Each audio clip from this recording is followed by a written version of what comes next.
Hello, assalamu alaikum and welcome back. So in this video we will going to learn about the queries present in Azure DevOps, that how to deal with these queries. So let's start. So ये Azure DevOps का environment है and this is our project. So हमें यहाँ पे boards के अंदर जो है वो queries में जाना होगा, और तो हम यहाँ क्यूरीज मूव करते हैं। सो ये क्यूरी की स्क्रीन है। यहाँ पे कुछ ऑप्शंस हैं कि जस्ट लाइक आप कोई न्यू क्यूरी ऐड करके उसे फेवरेट मार्क कर दें, तो यहाँ पे माय फेवरेट्स लिस्टिंग में वो क्यूरी शो होने लग जाती है।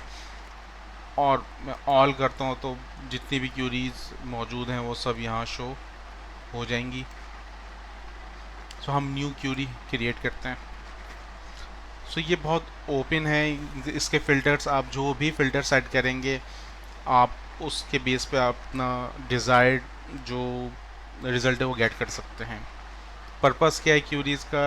अगर लेट सपोज़ आपको कोई डिफेक्ट फाइंड करना था और आपको उसको आईडी नहीं मालूम है, उसकी कुछ डिटेल्स मालूम है, तो आप डिफरेंट क्राइटेरिया के बेस पे उसको फाइंड कर सकते हैं। सेम आपको कोई यूज़र स्टोरी फाइंड करनी है, आप उसको फाइंड कर सकते हैं। या आपको ये चेक करना है कि आपकी किसी भी रिसोर्स ने कितने डिफेक्ट्स टोटल जो है अब तक फाइंड किए हैं, आपने कितने डिफेक्ट फाइंड किए हैं, कितने टेस्ट केस टोटल लिखे गए हैं। तो कोई भी आपकी रिक्वायरमेंट हो सकती है जिसके लिए आपको क्यूरीज़ के अंदर आना पड़ सकता है। सो लेट सपोज़ अगर मैं फाइंड करना चाहूँ कि हमारे पास कितने टेस्ट केसेस हैं अभी, तो वर्क आइटम टाइप जो है वो मैं यहाँ सेलेक्ट कर लेता हूँ टेस्ट केस। मैं टाइप भी कर सकता हूँ, यहाँ पे different type of work item आ सकते हैं जस्ट लाइक टेस्ट केस। और स्टेट मैंने रख दिया एनी, कि लाइक डिज़ाइन में है, रेडी है, क्या स्टेट है। तो एनी का मतलब किसी भी स्टेट में हो टेस्ट केस वो अपीयर हो जाए। और मैं जहाँ जस्ट रन क्यूरी करूँगा तो मेरे पास ये 3 टेस्ट केस आ रहे हैं सिस्टम के अंदर, जो इस वक्त मेरे प्रोजेक्ट के अंदर मौजूद हैं। डेमो एजाइल प्रोजेक्ट जो है, इनकी यूनिक आईडीज़ आ रही हैं। ये वर्क आइटम टाइप जो है इनका वो टेस्ट केस है, ये इनका टाइटल है, ये इन लोगों का साइन है। और नंबर 1 पे जो है जिसकी आईडी 38 है, इसमें टैगिंग भी हुई हुई है लॉगिन और रिग्रेशन की। सो हम इसको अगर इस स्टेट के लिहाज से देखें कि कोई ऐसा है जो लेट सपोज एक्टिव हो, तो कोई भी नहीं है जो एक्टिव हो। इसका मतलब है कि सारी जो है या तो डिज़ाइन में है, या जो है आप लेट सपोज मैं इस वाले टेस्ट केस में अगर जाऊं क्यूरी से डायरेक्ट, और मैं डिज़ाइन से जाके मैं इसका स्टेट चेंज करके इसको मैं रेडी कर देता हूँ और इसको सेव कर देता हूँ। ठीक है, मैं वापस अपनी क्यूरी में जाता हूँ और यहाँ पे मैं अगेन वही सेम क्यूरी जो है लगा देता हूँ। क्योंकि मैंने सेव नहीं किया था तो क्यूरी सेव नहीं हुई और मुझे वापस से क्यूरी को सेटअप करना पड़ेगा। सो अब मैं इसे अगर रन करता हूँ तो अभी इस वक्त ये स्टेट बता रहा है, करंट स्टेट क्या है। और अगर मैं रेडी के हिसाब से फाइंड करूँ तो सिर्फ रेडी वाला टेस्ट केस मुझे नज़र आ रहा है। सेम यहाँ पे आप डिफरेंट क्लॉजेज ऐड कर सकते हैं जिसके बेस पे आप फ़िल्टर आउट कर सकते हैं। ये तो टेस्ट केस था। आप टेस्ट केस के अलावा जो है लेट सपोज आपको यूज़र स्टोरी फाइंड करनी है कोई, और स्टेट जो है उसको एनी कर देते हैं। तो ये एक यूज़र स्टोरी जो है वो सिर्फ आ रही है इसके अंदर।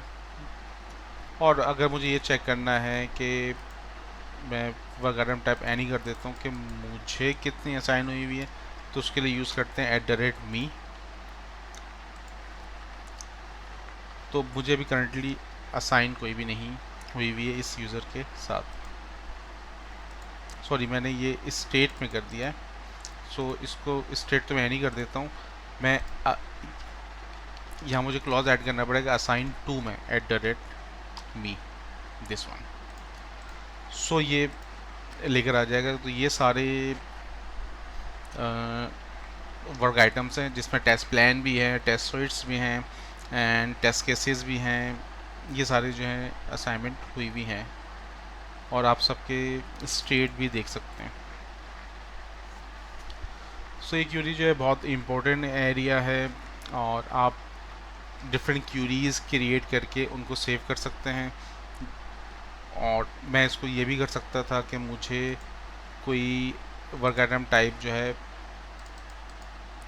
यूज़र स्टोरी तो असाइन तो नहीं हुई फॉर डेवलपमेंट, और मैं इसे रन करूँगा तो यूज़र स्टोरी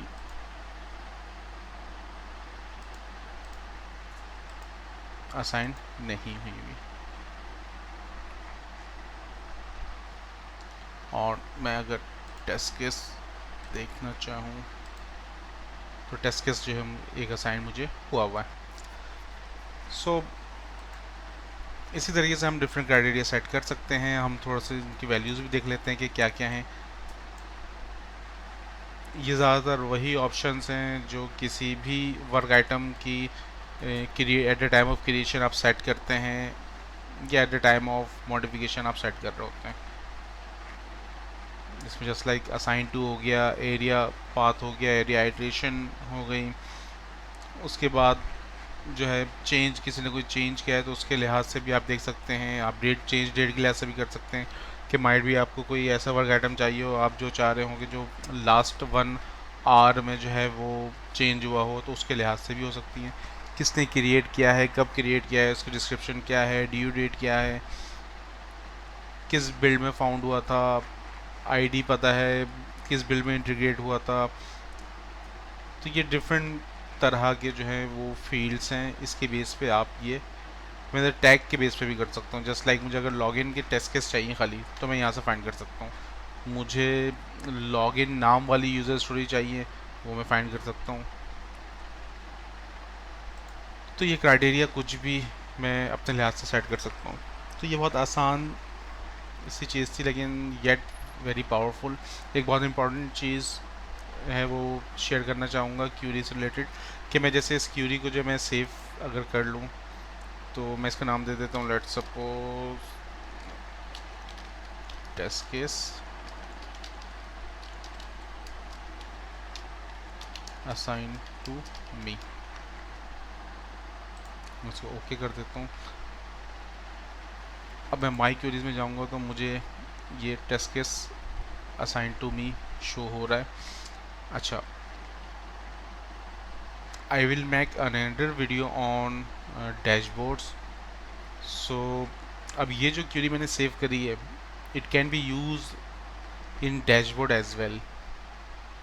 तो इसका मतलब ये हुआ कि आप कस्टमाइज़ कोई भी क्यूरी बना के उसको डैशबोर्ड में यूज़ कर सकती हैं, और उसको ग्राफिकल फॉर्म में आप उसे देख सकते हैं। So it's all. अपना बहुत सारा ख्याल रखिएगा। इंशाल्लाह अगले वीडियो में हाजिर होते हैं। अंटिल देन, अल्लाह हाफिज़।